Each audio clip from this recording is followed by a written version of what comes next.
Fantasy Football Nation.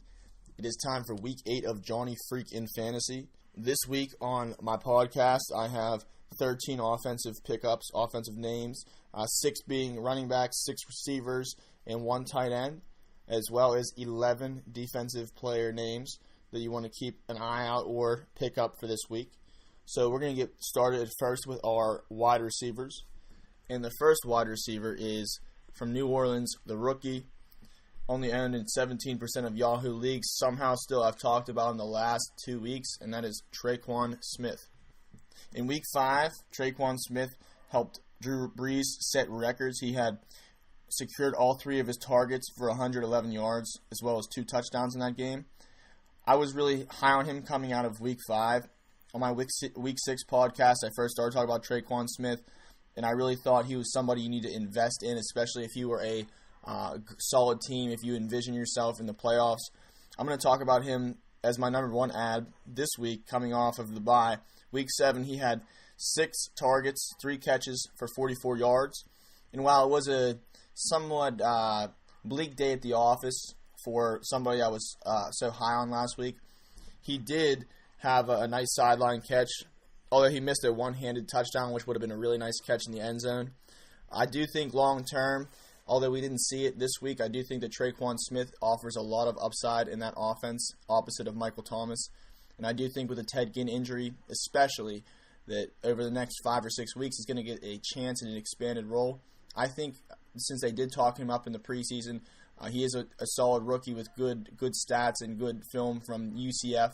So I do think that Tre'Quan Smith has a great bet to find success Week 8 and in the future for your fantasy teams.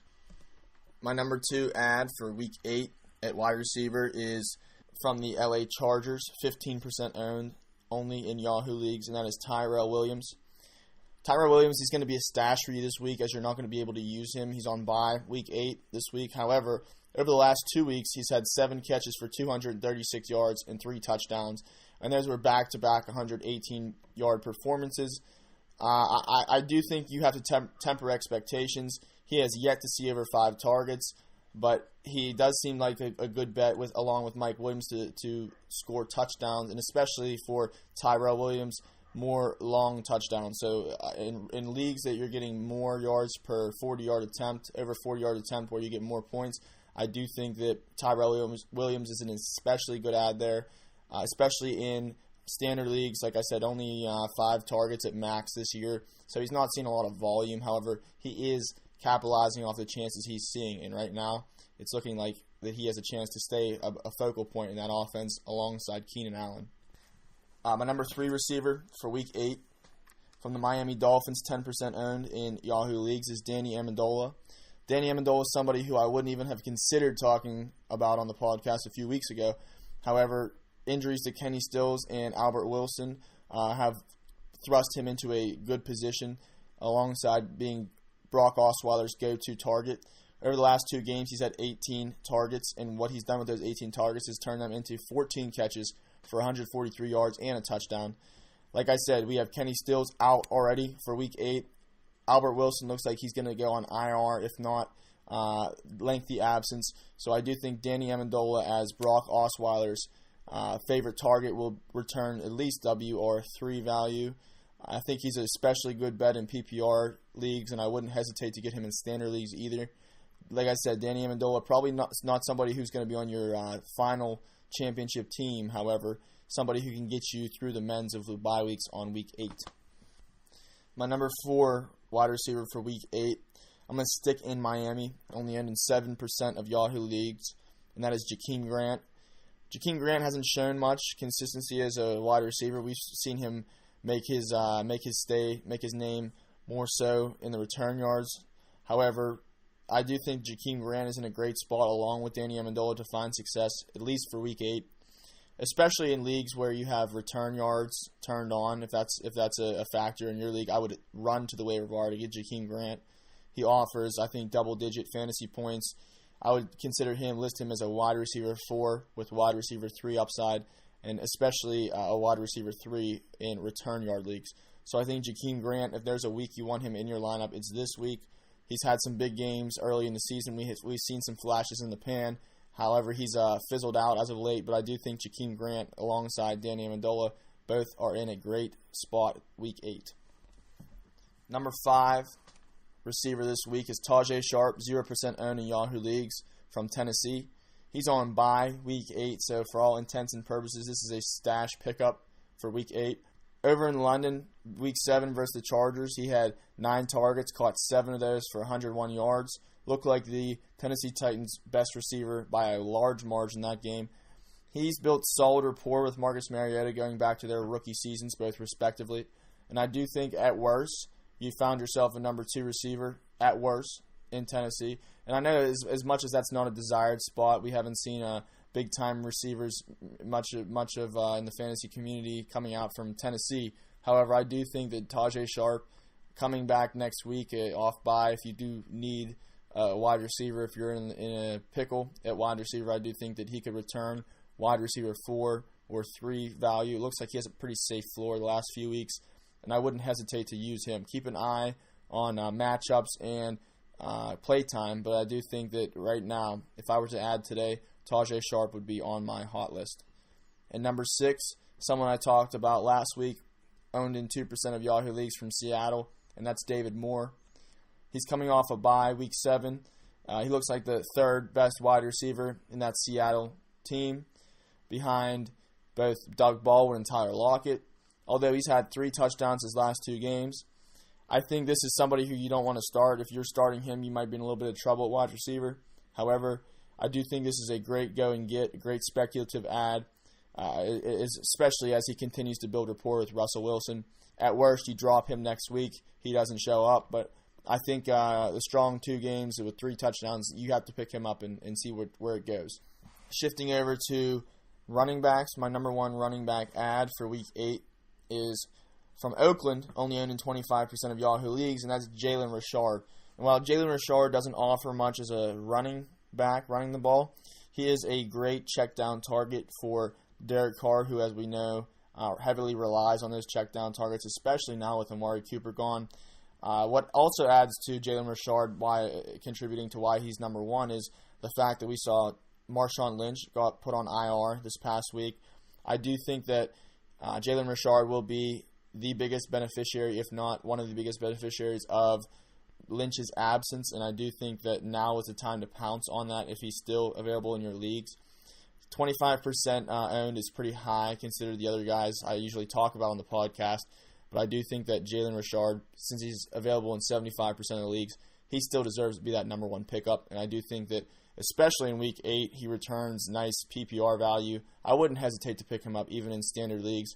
I think Jalen Richard, at a position where a running back looks pretty thin this year, especially if you have guys like Leonard Fournette, Dalvin Cook who are banged up, I think Jalen Richard could be your guy, especially in PPR leagues.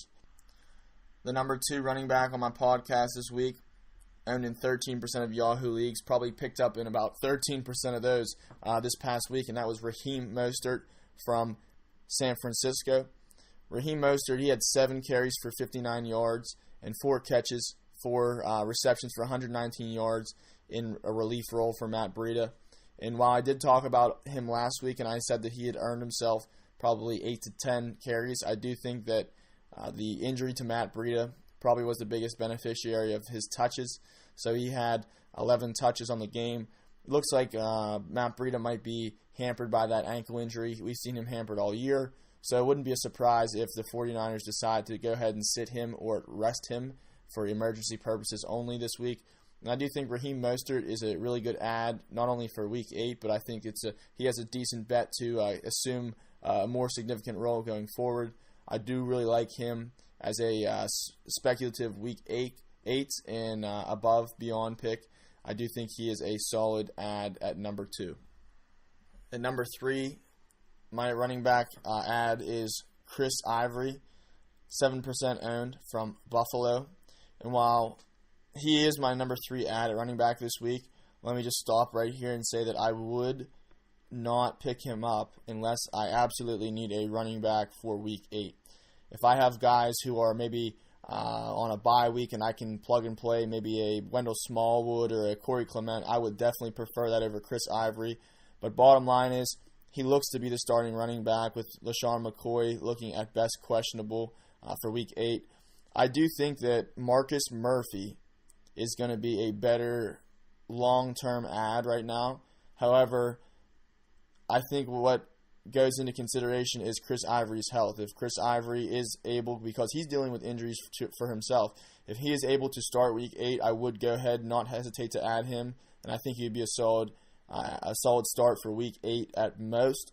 However, if you're looking beyond that and you don't believe in LaShawn McCoy's health long-term and you're not believing in Chris Ivory's health perhaps either, I would pick up Marcus Murphy in favor of Chris Ivory, especially in return yard leagues. We do see him a bit on returns. So I do think that either Chris Ivory or more long-term, I do think that Marcus Murphy are solid adds on a hunch that LaShawn McCoy either gets traded, they have him sit, or he is unable to play. At number 4 for running backs this week, 16% owned out of Tampa Bay, Ronald Jones. And like I said last week, we've had a game of flip-flop between Ronald Jones and Peyton Barber. But Ronald Jones looked like the superior play in Week 7. He scored a touchdown. Peyton Barber was questionable looking going into the Week 8 with an injury. He injured himself in Week 7. So I do think that Ronald Jones, on the hunch that he has the backfield to himself in Week 8, I do think that he is a number 4 add. And I would slide him up to number 3 over Chris Ivory as a long-term add too. I think that he is a way better add long-term if you're taking a chance that you need a running back maybe down the line. I would rather pick up a guy like Ronald Jones or the next guy I'm going to talk about over Chris Ivory. And that next guy is Rashad Penny from Seattle. Still only owned in 17% of Yahoo leagues. That might be in part to he was on bye this past week, Week 7 in Seattle. However, I do think that he has solidified himself as the number 2 back in Seattle over Mike Davis. This is a very run-heavy offense we're talking about. And while they look to extend their rapport with the receivers and results at wide receiver, I do think that they will continue to lean on the run. Remember, Rashad Penny is a guy who was a first-round pick last year in the 2018 draft, and I do think the rookie has a great chance for the rest of the season to stake his claim in that backfield. I think he might get more looks. They might try to show why they invested a first-round pick in him. So I would not hesitate to go pick up Rashad Penny. As a matter of fact, like I said, he and Ronald Jones, if I am looking more long-term help, I would pick them up way before I pick up Chris Ivory. And finally, last but not least, at number 6, 0% owned in Yahoo leagues from the New York Jets. That is Trenton Cannon. Trenton Cannon, if you followed the preseason, he had a nice preseason, but he struggled with drops. What I like about him, especially in PPR leagues, is he is a running back, but he is more of a wide receiver, almost like a Jalen Richard. He caught 4 out of 5 of his targets for 69 yards when Bilal Powell went out. He led the Jets in receiving Week 7. And if Bilal Powell is out this week, I do think he could be a nice add. I think that it might be the turning point where the Jets know what they have in Bilal Powell. They might want to get Trenton Cannon more involved. So I do think if you're looking for maybe long-term help at running back, especially in PPR, there are way worse options to get than Trenton Cannon. I understand I didn't talk about Kenyon Barner from the Patriots, but I don't think that the Sonny Michel injury is too extensive at this point. And I also don't think that they're going to give Kenyon Barner coming back for a week many touches. I just don't see it happening. That's why I did not talk about him. I would much rather pick up a guy like Trenton Cannon. We're going to move on to my solo tight end ad for Week 8, and he is another New York Jet, and that is Chris Herndon, only owned in 1% of Yahoo leagues. Let's hope you're not this far down the waiver wire for tight ends, but perhaps you have some injuries, you're banged up. I do think that Chris Herndon is a very strong streaming appeal in Week 8. Over the last 2 weeks, we've seen some consistency from him. He's had 6 catches for 98 yards as well as 2 touchdowns. And I do think, although Chicago is a tough opponent when it comes to linebackers coverage against tight ends, I do think that Chris Herndon has established a little bit of rapport with his quarterback, Sam Darnold. And I do think he and the rookie quarterback will continue to extend on that chemistry. I do think if you're this down deep, if you maybe had C.J. Uzoma, maybe you had Rob Gronkowski injured, you're looking for somebody, I do think Chris Herndon is the man to go to. Now I'm going to shift over into individual defensive players section of this podcast. I'm going to give you 5 linebackers and 6 defensive backs for Week 8. But before I do that, I want to make sure, I want to mention a couple names who I do really think should be owned and are owned in your league. But just double check that before we go any further. Make sure for linebackers, make sure Christian Kirksey from Cleveland, Zach Cunningham from Houston, Corey Littleton from the Rams, and Tremaine Edmonds from Buffalo are owned, because those are very solid options no matter how deep your league is. If it's 6 people, doesn't matter if it's 6 people or 2 people, those guys are solid mainstays at their position. I really like these linebackers, and I think that they should be owned. Double check to make sure Kirksey, Cunningham, Littleton, and Edmonds are owned. If they are not, those would be my number 1 ads for Week 8. Now we're going to move into my Week 8 ads for linebackers. And my number 1 ad this week is Adarius Taylor. He is a linebacker from Tampa Bay, owned in 0% of Yahoo leagues. And while I like the other guys I mentioned before better, the reason I'm going to have him at number 1 over the guys I'll mention next is because he looks to take over Quan Alexander's spot. We saw Quan Alexander. He was diagnosed with that ACL injury Week 7. So I do think in relief for Alexander, he played well. He had 7 tackles. I do think Adarius Taylor, while he might not offer the most upside, we'll see how much of a force he can be up the middle. He looks like the safest ad at number 1, so I would add him in all individual defensive player leagues. Number 2 is Bobby Wagner, perhaps somebody who should be owned more than 35% of Yahoo leagues from Seattle. I really do like him, although I mentioned he was owned in 35% of leagues. That's a lot. However, he was dropped in 22% of those recently over the bye week. So I do think now is the time to go get Bobby Wagner. I believe that he's one of the best professionals at their positions, respectively, and I do think that Bobby Wagner, he knows how to handle himself. He knows how to handle his health. So I do think that over the bye week, he got healthy. I would really bet on him to return to form and lead that Seattle defense, who we know is no Legion of Boom anymore, but he's somebody who you can rely heavily on tackles, especially the more they're down, the more they need to throw, the more they're getting run on. So maybe this is a blessing in disguise for IDP owners for Bobby Wagner. Go ahead and scoop him up if he was dropped. Number 3 is another guy who might have been dropped, and if he was, pounce on him. That's Zach Brown from Washington. Brown is owned in 35% of Yahoo leagues, so he might have been dropped in one of your leagues. Go pick him up. He is an IDP monster year in and year out, and while a frustrated owner, might have been a little concerned that he wasn't getting his early in the year, he looks to return to form in Week 7. He had 9 tackles, so I do think for Week 8, he is a nice add. He looks to get back to his role as the Mike linebacker there in Washington. I do think he is a LB1, a linebacker 1, so I would not hesitate to add Zach Brown if he were available. My number 4 linebacker for this week, first time I'm going to talk about on the podcast, the second-year player out of Miami, 0% owned in Yahoo leagues, and that is Raekwon McMillan.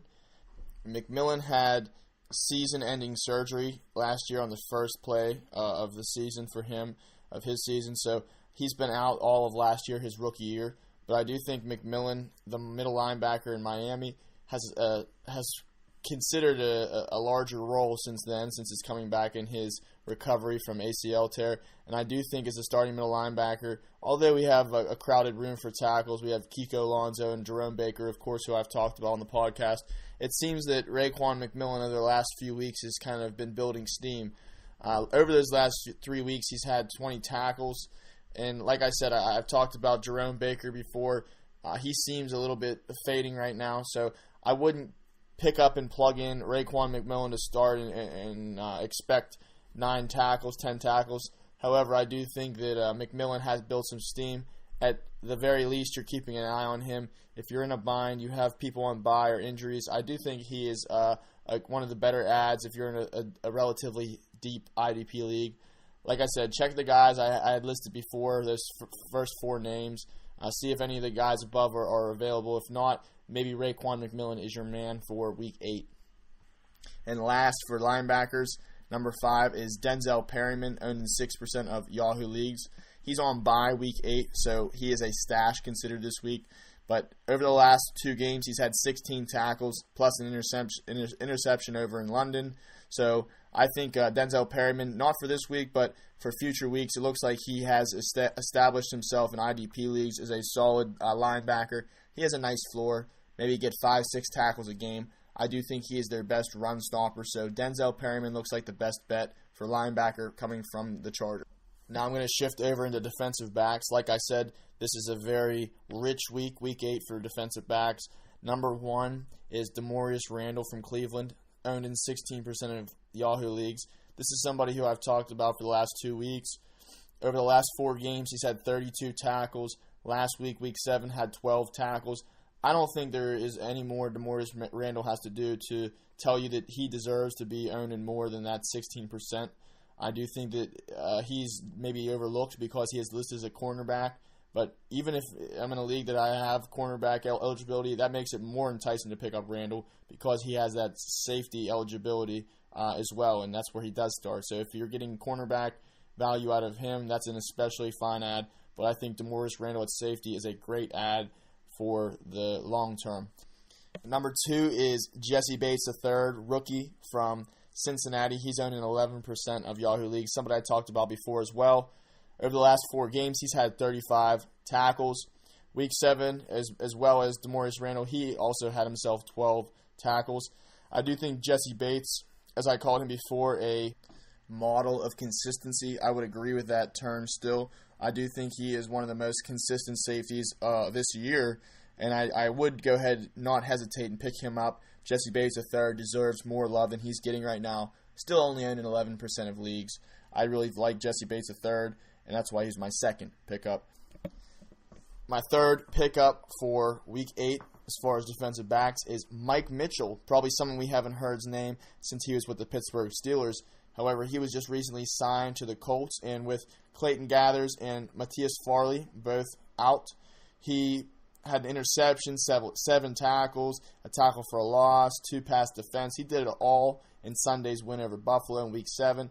I really do like him if he continues to get starts over Clayton Gathers and Matthias Farley. I do like Clayton Gathers also as an IDP defensive back, but he's been off the field. He's always looks to be injured, so I think that as long as Mike Mitchell starts and Clayton Gathers is out, I do think that he is a great ad at number 3.